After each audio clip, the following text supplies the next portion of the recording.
Assalamualaikum warahmatullahi wabarakatuh.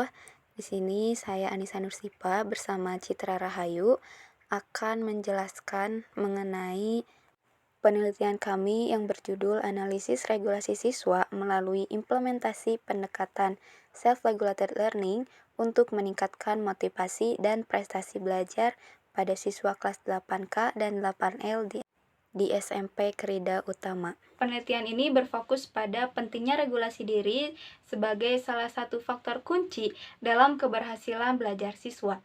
Banyak siswa mengalami kesulitan dalam mengembangkan kemampuan ini sehingga berdampak pada rendahnya motivasi dan prestasi akademik. Penelitian ini menggunakan pendekatan kuantitatif dengan desain survei deskriptif melibatkan 49 responden yang dipilih melalui teknik purposive sampling. Data dikumpulkan menggunakan kuesioner skala Likert yang telah divalidasi. Hasil analisis menunjukkan bahwa sebagian besar siswa memiliki kesadaran akan pentingnya menetapkan tujuan belajar. Sebanyak 96% responden menyatakan mampu menetapkan target sebelum belajar. Namun, 57,1% responden juga mengaku mudah kehilangan fokus saat belajar. Selain itu, dukungan orang tua terbukti sangat membantu dengan 93,9% responden menyatakan bahwa dukungan tersebut berdampak positif terhadap proses belajar mereka. Kemampuan siswa dalam mengelola emosi serta menggunakan strategi belajar yang adaptif juga menunjukkan hubungan positif dengan prestasi akademik. Dapat disimpulkan bahwa regulasi diri yang baik didukung oleh lingkungan sosial dan strategi belajar yang tepat, berperan besar dalam meningkatkan motivasi dan prestasi belajar siswa. Diharapkan hasil penelitian ini dapat memberikan kontribusi nyata dalam upaya peningkatan kualitas pendidikan. Motivasi dan prestasi siswa merupakan perhatian utama dalam dunia pendidikan saat ini. Salah satu faktor penting yang mempengaruhi keberhasilan adalah regulasi diri, yaitu kemampuan siswa dalam mengatur dan mengelola proses belajar secara mandiri. Namun, kenyataannya masih banyak siswa yang mengalami kesulitan dalam mengembangkan kemampuan ini. Menurut beberapa ahli seperti Zimmerman, Papalia, Bandura, dan Stark yang dikutip dari beberapa jurnal terdahulu, menyatakan bahwa regulasi diri mencakup penetapan tujuan, pemilihan strategi, pemantauan, serta pengendalian emosi. Kemampuan tersebut membantu siswa dalam menghadapi tantangan belajar, menyesuaikan diri, dan merencanakan masa depan secara lebih baik. Berdasarkan latar belakang tersebut, rumusan masalah dalam penelitian ini adalah bagaimana pengaruh regulasi diri terhadap motivasi dan prestasi belajar siswa. Tujuan dari penelitian ini adalah untuk memahami sejauh mana regulasi dapat meningkatkan keberhasilan belajar siswa.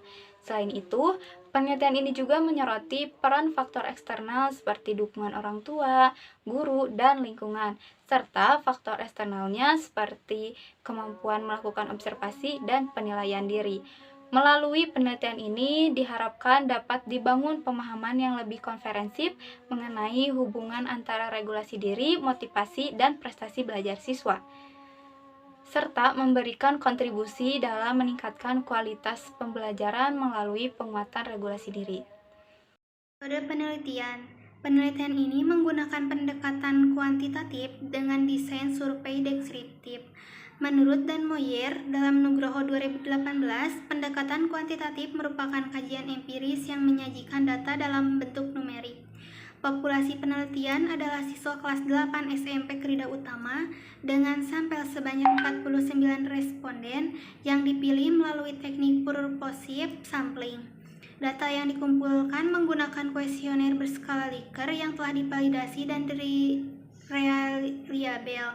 Analisis data dilakukan menggunakan mikroskop Excel mencakup statistik deskriptif dan kolerasi untuk mengukur hubungan antara regulasi diri, motivasi, dan prestasi belajar. Berdasarkan hasil analisis terhadap 49 responden menunjukkan bahwa mayoritas siswa telah memiliki kemampuan regulasi diri yang cukup baik. Hal ini tercermin dalam tingginya kesadaran dalam menetapkan tujuan belajar yaitu 96%, serta motivasi intrinsik yang tinggi yaitu 100%. Meskipun demikian, ditemukan adanya ketidakkonsistenan dalam respon terhadap tingkat motivasi yang kemungkinan disebabkan oleh perbedaan perbedaan pemahaman atau interpretasi terhadap pernyataan dalam kuesioner. Fokus belajar menjadi salah satu tantangan utama di mana 50,1% responden mengakui mudah terdistraksi. Kondisi ini menunjukkan pentingnya pengembangan strategi untuk mengelola gangguan selama proses belajar. Di sisi lain, dukungan orang tua terbukti sangat membantu dengan 93,9% responden merasakan dampak positif dari keterlibatan orang tua dalam proses belajar mereka. Dari aspek emosional, 83,6% siswa mampu mengelola emosi saat menghadapi kesulitan belajar dan 91,8% menggunakan strategi belajar yang adaptif, yang berkontribusi terhadap efektivitas pembelajaran. Sebagian besar siswa juga merasa puas dengan capaian akademik mereka, yaitu 83,6%. Serta menunjukkan kemandirian dan sikap proaktif dalam memahami materi, yaitu 95,9%. Namun demikian, hanya 36,7% responden yang mengaku sering mendapatkan umpan balik positif dari guru maupun orang tua. Padahal, umpan balik konstruktif merupakan elemen penting dalam memperkuat motivasi dan mengarahkan perbaikan belajar. Secara keseluruhan, kemampuan regulasi diri siswa berada pada tingkat yang baik, ditunjukkan oleh motivasi yang tinggi, penetapan tujuan belajar, penggunaan strategi adaptif, serta kemandirian belajar. Kendati demikian, aspek pengelolaan distraksi dan pemberian umpan balik masih perlu mendapatkan perhatian. Oleh karena itu, diperlukan dukungan berkelanjutan dari guru, orang tua, serta pelatihan strategi regulasi diri yang lebih sistematis guna mengoptimalkan prestasi belajar siswa. Hasil survei menunjukkan bahwa mayoritas siswa telah memiliki kesadaran dalam menetapkan tujuan belajar. Dengan 96% menyatakan menetapkan target sebelum belajar dengan 100% termotivasi untuk meraih prestasi. Hal ini mencerminkan pemahaman yang kuat akan pentingnya arah dan pengembangan diri dalam proses pembelajaran. Sejalan dengan konsep motivasi internal dalam teori self-determination. Meskipun demikian, 57,1% siswa mengaku mudah terdistraksi saat belajar, baik oleh faktor eksternal seperti lingkungan maupun internal seperti pikiran sendiri.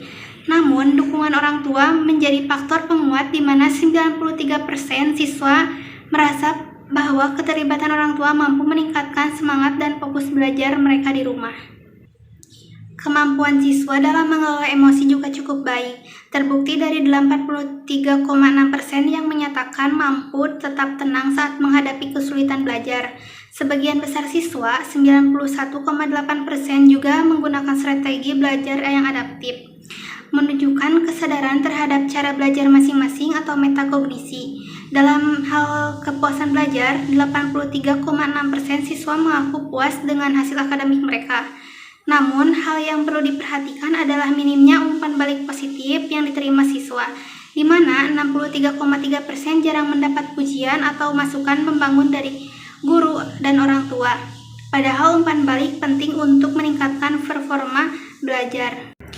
Dari sisi kemandirian, 51% siswa mampu memulai belajar tanpa dorongan, dan 95,9% bersikap proaktif dalam memahami materi, mencerminkan keterlibatan aktif dalam proses pembelajaran. Namun, faktor lingkungan fisik tetap menjadi tantangan, khususnya di kelas 8A yang terganggu oleh suara dari luar seperti aktivitas olahraga, sehingga menurunkan fokus dan hasil belajar, terutama dalam pelajaran matematika. Dibandingkan dengan kelas 8B dan 8C, ini menunjukkan bahwa suasana belajar sangat mempengaruhi konsentrasi siswa. Peran keluarga sangat penting dalam mendukung semangat belajar siswa, sesuai dengan teori ekologi yang menekankan pentingnya lingkungan sosial.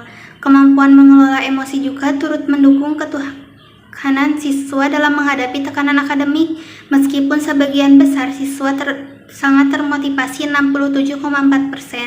Ada pula yang tidak termotivasi dalam persentase yang sama, menunjukkan adanya variasi yang dipengaruhi oleh harapan terhadap hasil dan nilai dari pembelajaran.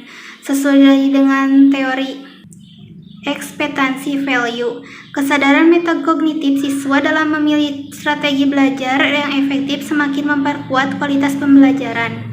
Selain itu, kepuasan belajar tersebut terbukti dapat mendorong motivasi internal sejalan dengan teori Maslow yang menekankan pentingnya pemenuhan kebutuhan pribadi secara keseluruhan. Meskipun umpan balik dari guru masih terbatas, siswa telah menunjukkan kemandirian dan sikap proaktif yang mencerminkan pendekatan belajar aktif di mana siswa menjadi subjek utama dalam proses belajar. Kesimpulannya, dari 49 responden, sebagian besar siswa menunjukkan motivasi tinggi dan kemampuan menetapkan tujuan belajar 96%, meskipun 57% masih mudah terdistraksi. Dukungan orang tua 93,% berperan penting dalam menunjang belajar. Untuk meningkatkan efektivitas belajar, sekolah perlu menciptakan lingkungan yang kondusif, melatih siswa menjaga fokus, melibatkan orang tua, serta membekali guru dengan keterampilan memberi umpan balik. Integrasi metakognisi dan metode pembelajaran aktif juga sangat penting untuk mendorong kemandirian, keterlibatan, dan prestasi siswa.